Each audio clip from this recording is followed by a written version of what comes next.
So we were reading on page 295.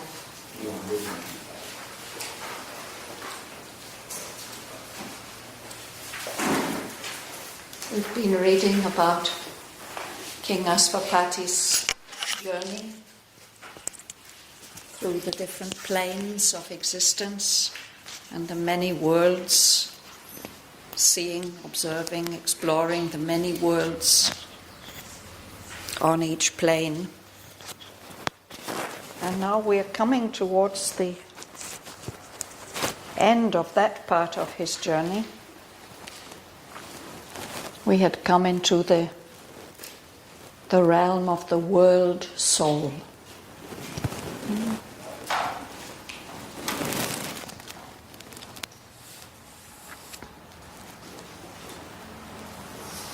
And there we read last week how when he came into the very core of this world, first he saw, about a quarter of the way down the page, in their mighty union's poise, the figure of the deathless two in one. These two aspects of creation which we speak about as Purusha and Prakriti, soul and nature. On the highest level, Ishvara and Ishvari, a single being in two bodies clasped. So for the purpose of the play, for the purpose of the creation, this single being has expressed itself in two bodies, a diarchy of two united souls. Diarchy, the rule of two. But these souls are united, so they are two in one. Their trance of bliss sustained, supported the mobile world, this moving universe. And then behind them, supporting them,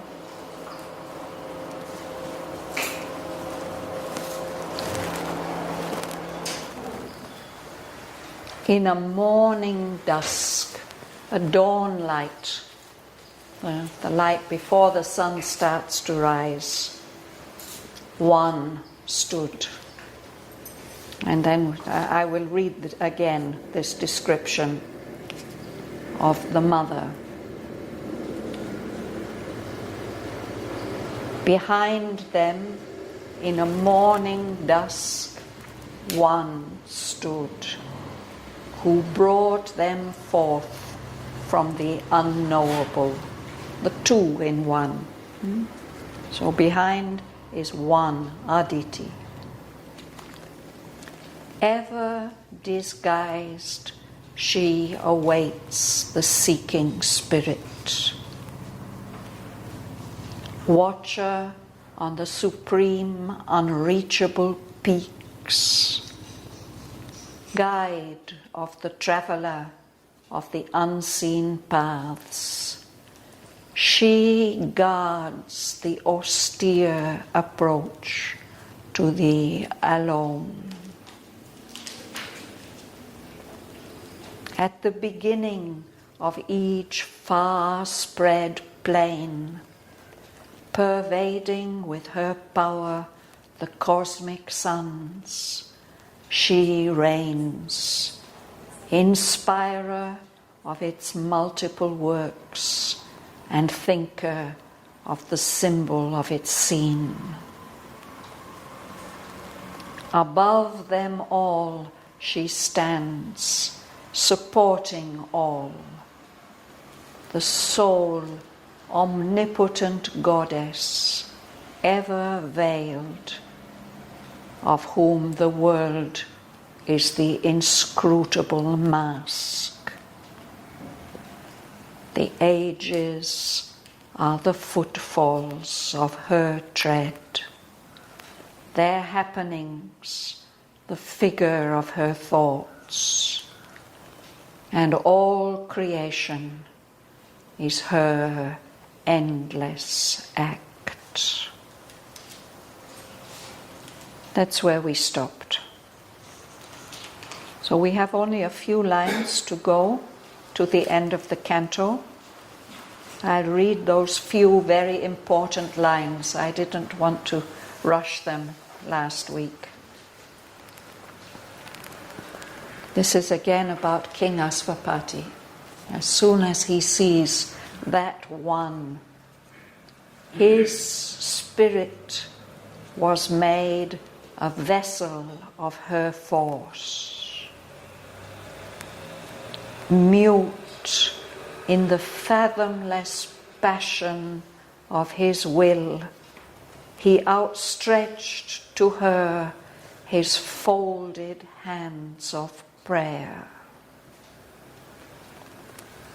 Then, in a sovereign answer to his heart, a gesture came as of worlds thrown away,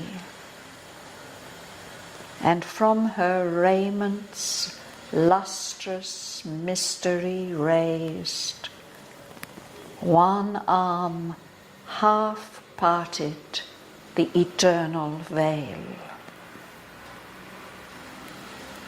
A light appeared, still and imperishable, attracted to the large and luminous depths of the ravishing enigma of her eyes. He saw the mystic outline of a face. Overwhelmed by her implacable light and bliss, an atom of her illimitable self, mastered by the honey and lightning of her power, tossed towards the shores of her ocean ecstasy, drunk with a deep golden spiritual wine, he cast from the rent stillness of his soul a cry of adoration and desire, and the surrender of his boundless mind, and the self-giving of his silent heart. He fell down at her feet, unconscious, prone.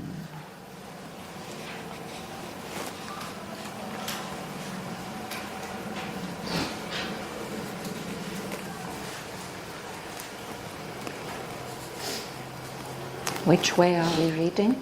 Let's see.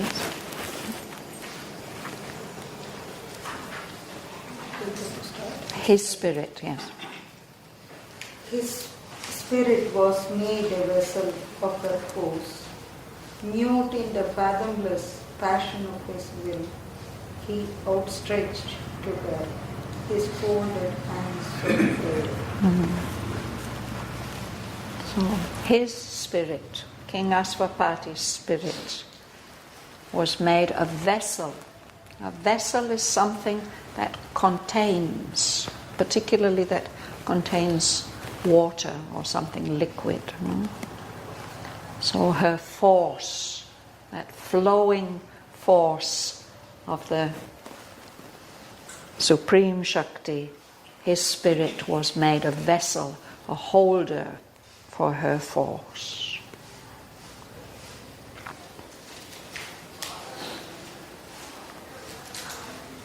In the traditional story on which Sri Aurobindo has seen a deeper meaning, and on that deeper meaning he has based his story. In the legend, I won't say it's the original form, in the legend that is widely known in India, that is recounted in the Mahabharata, King Ashvapati is a righteous king who performs a great discipline, a tapasya, for 18 years, worshipping the goddess Savitri, who is the Shakti of Brahma, the creator. And what he wants is to have 100 sons. He wants to have many, many human beings like himself, full of the aspiration and force of the mother to rule and to form a great kingdom. And this tapasya of his goes on for 18 years until he finally has the vision of the mother. But here it's the first time that he's seeing her clearly towards the end of his tapasya, of his journey. So the moment he sees her, his whole spirit is filled with her force. And he outstretches to her his folded hands of prayer. That's what King Ashvapati is, in a way, an embodiment of aspiration. He is mute, he's silent, he doesn't have any word to say to her. He's silent in this fathomless passion of his will, this intensity of his will, of worship and of prayer to the mother.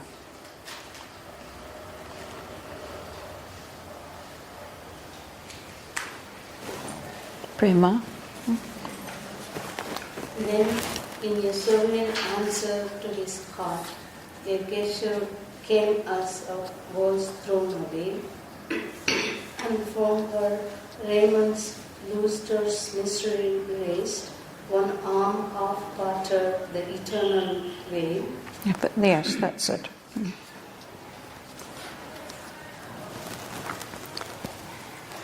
So in an answer to this aspiration of his heart, a sovereign answer, the answer of a great ruler full of power, there's a gesture.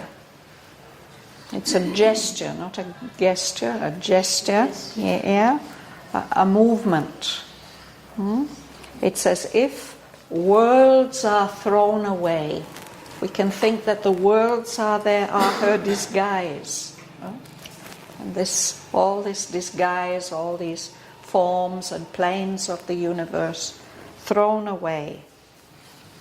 And still there is some raiment, some covering. This lustrous mystery. Lustrous means shining, shining like silk.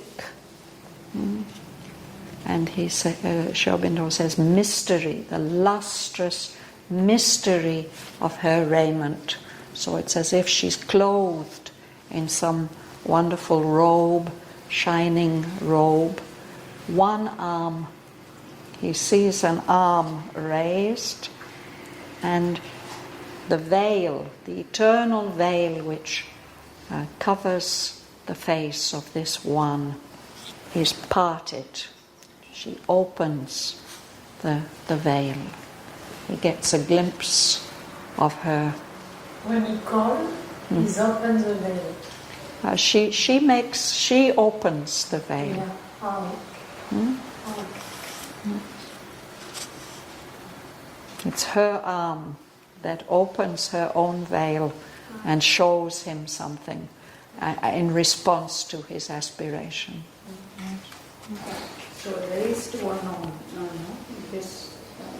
And from her raiments lustrous mystery raised. One arm is raised. It is hidden there in the raiment, and then the arm appears and opens the veil that is over the face. Ganga Lakshmi.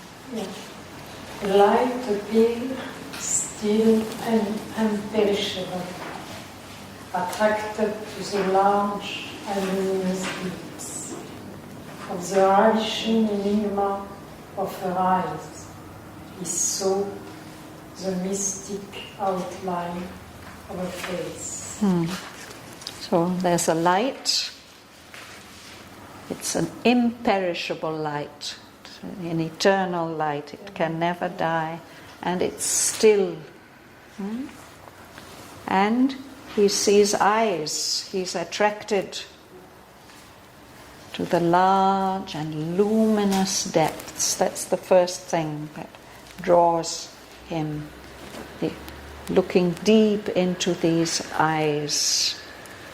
Sri Aurobindo says the ravishing enigma of her eyes. The raiment, the clothing is a mystery, but there's a mystery also in the eyes. There's something which is beyond understanding. But at the same time, that mystery, that enigma, that riddle is ravishing. It's something so delightful, something that is ravishing. It fills you with delight. And he sees the whole mystic outline of a face. Probably not as clearly as we see Mother's face when she's before us in a human body, but some mystic outline of a face. There are eyes, there is a face, there's an arm. This is a being. Patricia? Overwhelmed by her implacable light and bliss, an atom of her illimitable self, mastered by the honey and light of her tossed towards the shores of her ocean ecstasy, drunk of the deep, golden, spiritual wine, he cast from the rent stillness of his soul a cry of adoration and desire, and the surrender of his boundless mind, and the self-giving of his silent heart. He fell down at her feet, unconscious, calm.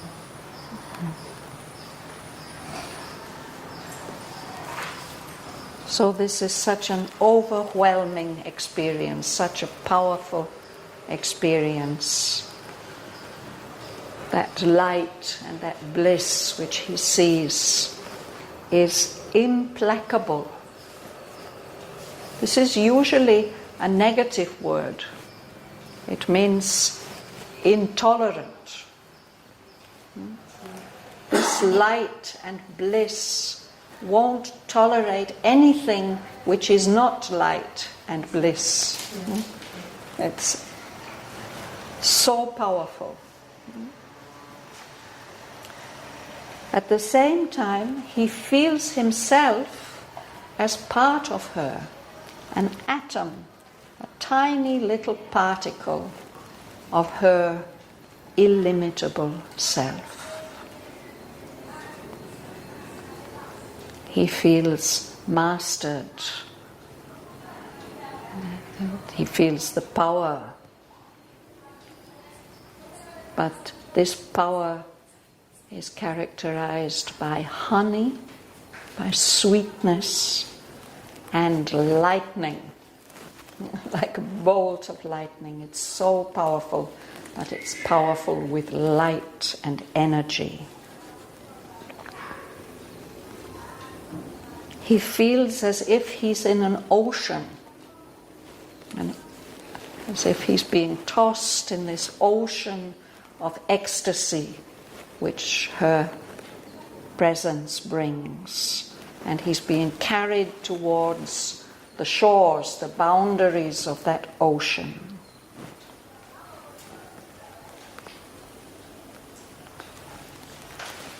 What is means? Tossed? Tossed. If you are a little cork in a whirlpool, you're tossed about. Yes? I don't know how you would say it in French. Bouillonné or something like that. Yeah, it means thrown, yeah. But here it's in an ocean, so the waves of this ocean, of the ecstasy of this ocean, are tossing him about and carrying him towards the shores. And perhaps he gets some of that ocean in himself. He's drunk. He's really intoxicated by that deep, golden, spiritual wine, the wine of ecstasy, of delight, soma. So how can he respond to all this overpowering, overwhelming experience? He cast from the rent stillness of his soul. His soul had been so calm and still and silent, but now all this violent experience, intense, passionate experience has torn. To rend means to tear. So the stillness of his soul is torn, and out comes this powerful cry, a cry of adoration, of worship and desire. He wants only her.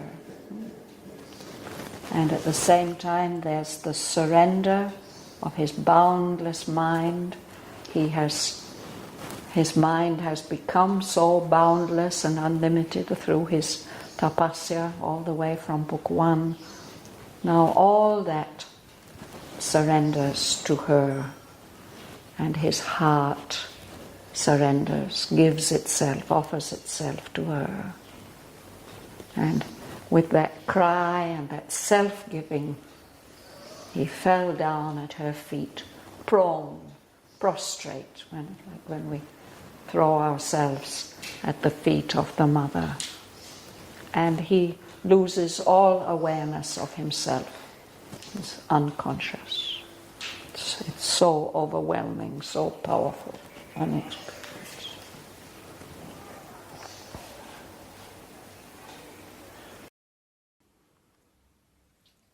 His spirit was made a vessel of her force.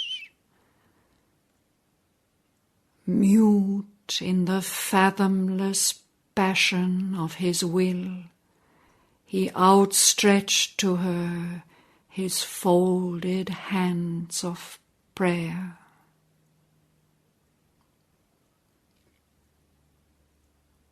Then in a sovereign answer to his heart, a gesture came as of words thrown away, and from her raiment's lustrous mystery raised, one arm half parted the eternal veil. A light appeared, still and imperishable.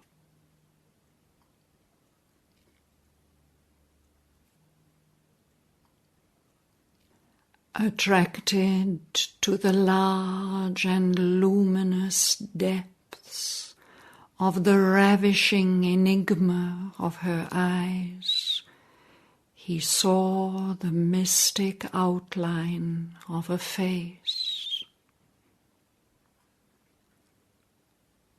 Overwhelmed by her implacable light and bliss, an atom of her illimitable self, mastered by the honey and lightning of her power, tossed towards the shores of her ocean ecstasy, drunk with a deep golden spiritual wine, he cast from the rent stillness of his soul a cry of adoration and desire, and the surrender of his boundless mind, and the self-giving of his silent heart.